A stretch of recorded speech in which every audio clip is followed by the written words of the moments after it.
الرحمن الرحیم نن موږ راټول سوي د امریکا سفارت په بریتانیا کې دلته هغه پیسې چې د امریکا ولسمشر جو بایدن په غیر قانوني توګه باندې غواړي چې هغه د افغانستان پراپرټي د افغانستان پیسې شتمنۍ چې دي چې تقریبا 1940 کاله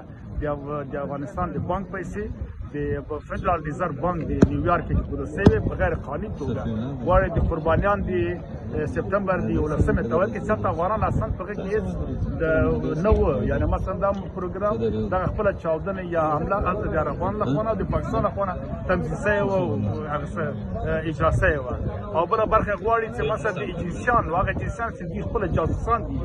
غواړي د دوی په لاس باندې د افغانستان په نوم باندې د افغانستان پیسې د افغانستان لپاره غواړي چې وایي کاناډا په خپله ښکاره وغلا ده چې دوی کې نو بنا ته افغانان میشته افغانان ټول راټول شوي دي نور هم را روان دي تقریبا موږ غواړو ته یو لاریون ترسره کړو چې غږ دنیا ته ورسوو او دا د افغانستان پیسې بېرته باید ورکړي او دا فشارونه باید په ملت د افغانستان باندې رانه دا پیسې نه په طالب اړه لري نه په پخواني رژیم نه په نورو دا د افغانستان پیسې تقریبا چې له هغه وخت ریزرو بانک جوړ شوی ده په 1945 کال د 1940 کې دا پیسې هلته کې ګذر شوي دي چې او پشتوانه د افغانستان پیسو